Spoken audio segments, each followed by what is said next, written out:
Hi అండి.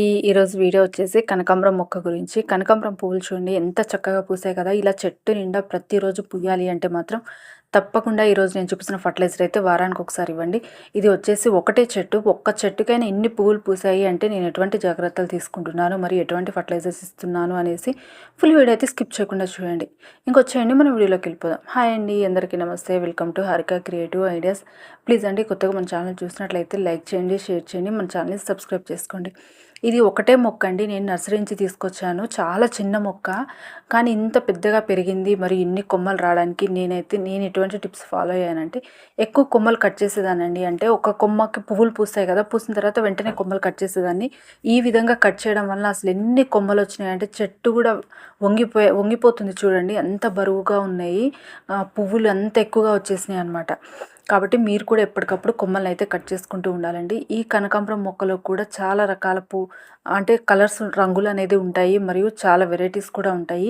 మీకు ఏది నచ్చితే అది తీసుకోండి. అదేవిధంగా విత్తనాలు దొరికినా కూడా తీసుకొని మనం పెంచుకోవచ్చు. కొన్ని సీడ్ వెరైటీస్ ఉంటాయి. కొన్ని సీడ్లెస్ వెరైటీస్ ఉంటాయి. అంటే కొన్ని విత్తనాలు వస్తూ ఉంటాయి. కొన్ని కనకాంబరం మొక్కలకి ఏంటంటే విత్తనాలు అయితే రావండి. ఇది విత్తనాలు వచ్చే మొక్క. నేనైతే ఇప్పుడైతే నేను విత్తనాలకైతే వదిలేసానండి. మీరైతే విత్తనాలకి అస్సలు ఉంచకండి. ఎప్పటికప్పుడు పువ్వుల్ని తీసేస్తూ ఉండాలి. విత్తనాలకు ఉంచారు అంటే మాత్రం చెట్టు అనేది వాడిపోతూ ఉంటుంది. ఎండ విషయానికి వచ్చేస్తేనండి, దీనికి ఎండ ఉదయం నుంచి మధ్యాహ్నం వరకు వచ్చే ఎండ అయితే సరిపోతుంది. కానీ మధ్యాహ్నం నుంచి వచ్చే ఎండకైతే అస్సలు ఉంచకండి.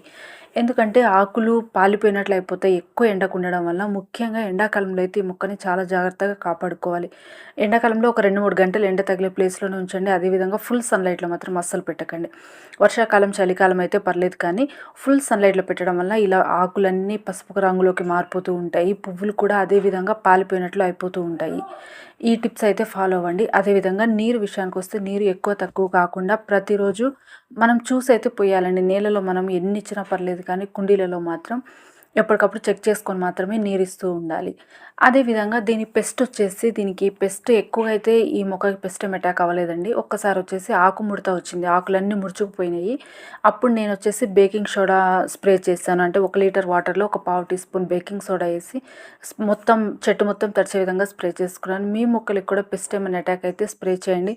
మరియు బూడిద కూడా చల్లొచ్చు. బూడిద కూడా చాలా బాగా పనిచేస్తుంది. అదేవిధంగా ఆకులు వెనక బూజులాగా పట్టుకుంటుందండి. అది కూడా పోవాలి అంటే మాత్రం 1 లీటర్ వాటర్లో ఒక 5 ml నీమ్ ఆయిల్ వేసేసుకొని స్ప్రే చేసుకోవచ్చు. లేకపోతే వేపాకుల్ని తీసుకొచ్చి మరగబెట్టి ఆ నీటిని కూడా స్ప్రే చేసుకోవచ్చు. పువ్వుల్ని మాత్రం ఎప్పటికప్పుడు తీసేసుకోండి. ఎందుకంటే ఇలా గుత్తులు గుత్తులు పూసాయి అనేసి అట్లానే వదిలేయకండి. అంటే కొత్తగా పూసే పువ్వులు ఇంకా రాకుండా అట్లానే ఉండిపోతాయి. అదేవిధంగా విత్తనాలు కూడా ఎప్పటికప్పుడు తీసేస్తూ ఉండండి. చెట్టు మీద ఉంచారంటే మాత్రం కొత్తగా వచ్చే పువ్వులకి బలం అనేది అందించదు మొక్క. ప్రూనింగ్ విషయానికి వస్తే మీరు వీలైనంత ఎక్కువ ప్రూనింగ్ అయితే చేయండి. పువ్వులు రావట్లేదు అనుకుంటే మాత్రం కంపల్సరిగా ప్రూనింగ్ చేయండి. ఈ మొక్కని కొమ్మలతో కూడా పెంచుకోవచ్చు. అంటే మనం ఒక 5-6 ఇంచుల కొమ్మను కట్ చేసి ఆ కొమ్మను కూడా పెట్టుకోవచ్చు అనమాట.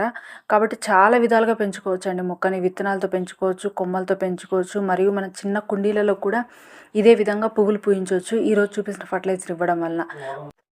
ఈ ఫర్టిలైజర్ కనకాంబరం మొక్కలకే కాకుండా అన్ని రకాల పూల మొక్కలకి ఇచ్చేసుకోవచ్చు అండి. గులాబీలు, చామంతులు, మందారాలు అన్ని రకాల పూల మొక్కలకి వారానికి ఒకసారి ఇవ్వచ్చు అనమాట. ఇంకొచ్చేయండి మనం ఫర్టిలైజర్ ఎలా ప్రిపేర్ చేసుకోవాలో చూసేద్దాము.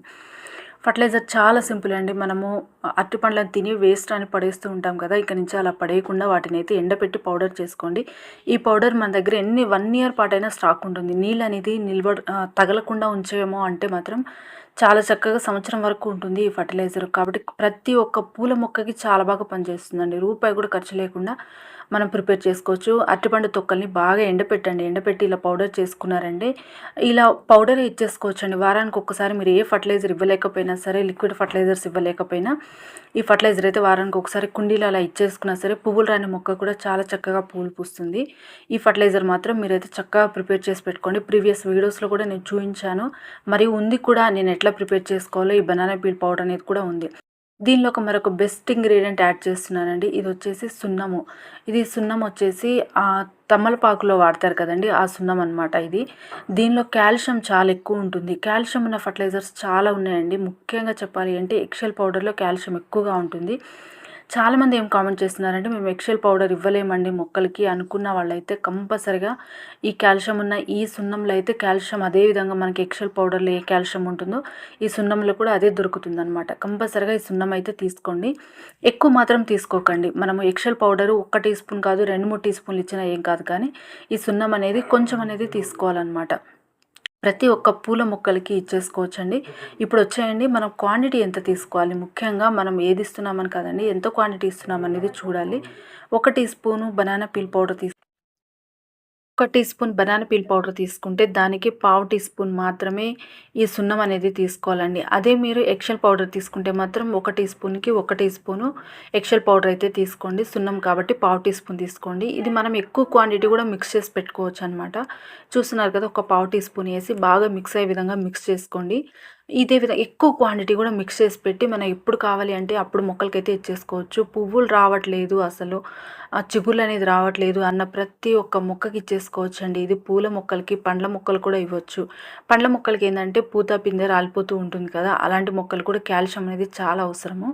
కాబట్టి ఆ మొక్కలు కూడా వాడుకోవచ్చండి. ఇవి సున్నం ఏంటంటే కొంచెం గాలి తగలంగానే ఇలా గడ్డలాగా అయిపోతుంది కదా, గడ్డనైతే ఇట్లా కొంచెం నలిపామంటే ఈజీగా వచ్చేస్తుంది, పౌడర్ లాగా అయిపోతుంది. ఇదైతే మిక్స్ చేసుకొని తీసుకెళ్ళి మొక్కలకైతే ఇచ్చేసుకుంటున్నానండి. నేలలో ఉన్న కనకాంబరాల మొక్కలకి కానీ, కుండీలో ఉన్న మొక్కలకి కానీ నేను చెప్పిన ఫర్టిలైజరు మరియు నేను చెప్పిన టిప్స్ అనేది నేలలో ఉన్న మొక్కలకైనా లేకపోతే కుండీలలో ఉన్న మొక్కలకి కూడా చాలా బాగా ఉపయోగపడుతుంది. నేనైతే నేలలో ఇచ్చేసానండి. తర్వాత వచ్చేసి కుండీ దగ్గరకు వచ్చి మొక్కకి ఇస్తున్నాను. ఏ మొక్కకైనా మనము ఫర్టిలైజర్ ఇచ్చేటప్పుడు మట్టిని అయితే కంపల్సరిగా లూజ్ చేసుకోవాలండి. అదేవిధంగా ఇప్పుడు ఏంటంటే వర్షాలు పడుతున్నాయి, వాతావరణం కూడా చల్లగా ఉంటుంది కాబట్టి మట్టిని ఇలా ఎప్పటికప్పుడు లూజ్ చేసుకుంటూ ఉండండి. ఎందుకు అంటే గాలికి వెలుతురు అనేది తగలడం వల్ల తొందరగా మట్టి కూడా ఆరిపోతూ ఉంటుంది. కాబట్టి కంపల్సరిగా లూజ్ అనేది ఒక 2 నుంచి 3 ఇంచెస్ వరకు లూజ్ చేస్తూ ఉండండి.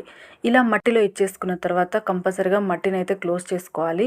ఇక్కడ పక్కన ఉంది ఏంటని చూసినారా, అరటిపండు తొక్కలండి. ఇలా ఎండబెట్టిన అరటిపండు తొక్కల్ని మనము పౌడర్ చేసి పెట్టుకోవాలి. నేను పచ్చి అరటిపండ్లను తీసుకొచ్చి ఇలా కుండీలో వేసేసుకుంటాను. ఇవి చూడండి ఎంత చక్కగా డ్రై అయిపోయినాయో. ఇలా నేను నా కుండీలలో ప్రతి ఒక్క కుండీలలో ఇలా ఇచ్చేస్తాను అనమాట. మనం ప్రతిరోజు ఎట్లా వాటరింగ్ చేస్తాం కదా, ఈ అరటిపండులో ఉన్న ఫర్టిలైజర్ కూడా నాని మొక్కకు అనేది అందిస్తూ ఉంటుంది. కాబట్టి ఈ టిప్ కూడా ఫాలో అవ్వండి. ఈ సమయంలో మాత్రం పచ్చివైతే ఇవ్వకండి, ఎండబెట్టి మాత్రం కుండీలలో వేయండి. పచ్చి ఇచ్చారంటే మాత్రం పురుగులు వచ్చే ఛాన్స్ ఉంటుంది. ఎండపెట్టి ఇవ్వండి. అదేవిధంగా వాటర్ అయితే చేసుకుంటున్నానండి. మనం ఏ ఫర్టిలైజర్ ఇచ్చుకున్నా సరే వాటరింగ్ అయితే చేయాలి. మరీ ఓవర్ వాటర్ కూడా ఇవ్వకూడదు. కొంచెం వాటర్ ఇచ్చామంటే అది వేరుకు అనేది అందుతుంది. మనం ఎక్కువ వాటర్ ఇచ్చామంటే నీటితో పాటు ఆ ఫర్టిలైజర్ కూడా వెళ్ళిపోతుంది. కాబట్టి ఈరోజు నేను చెప్పిన టిప్స్ అన్నీ ఫాలో అవ్వాలని మరి ఫర్టిలైజర్ కూడా ప్రిపేర్ చేసి మీ మొక్కలకి ఇవ్వాలని అనుకుంటున్నానండి. ప్లీజ్ అండి, మీరు ఇంతవరకు ఈ వీడియో చూసారంటే మీకు నచ్చిందని అనుకుంటున్నా. నచ్చితే మాత్రం లైక్ చేయండి, షేర్ చేయండి, మన ఛానల్ని సబ్స్క్రైబ్ చేసుకోండి. ఈ కనకాంబరాలు ఎలా ఉన్నాయో కూడా నా కామెంట్ సెక్షన్లో కామెంట్ చేయండి. ప్రతి ఒక్కరు ఇష్టపడే మొక్క ఏది అంటే కనకాంబరం మొక్కేనండి. విత్తనాలు చూడండి, నేను విత్తనాలన్నీ కలెక్ట్ చేసి పెట్టుకుంటున్నాను. ఎందుకంటే వర్షాలు పడిన తర్వాత ఈ విత్తనాలు చల్లడం వల్ల తొందరగా మొలకలు వస్తాయి. మనం విత్తనాలు చల్లకపోయినా సరే వాటంతా అవి నీరు తగలంగానే అవి టప్ అని పేలిపోయి పక్కన మొత్తం వచ్చేస్తాయి మొలకలు.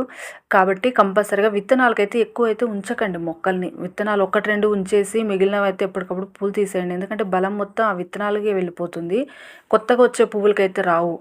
పువ్వుల్ని మాత్రం ఇట్లా అస్సలు వదిలిపెట్టకండి. ఎప్పటికప్పుడు కోసేస్తూ ఉండడం వల్లే కొత్తగా పువ్వులు వస్తూ ఉంటాయి. బరువు కూడా మొత్తం చెట్టంతా ఊగిపోతుంది. థ్యాంక్ యూ సో మచ్ అండి. ఈ వీడియో మీరు ఇంతవరకు చూసారంటే మాత్రం నచ్చిందని అనుకుంటున్నా. మన ఛానల్ని అయితే సబ్స్క్రైబ్ చేసుకోండి. మీకు ఎటువంటి గార్డెనింగ్కి సంబంధించిన డౌట్స్ ఉన్నా సరే నా కామెంట్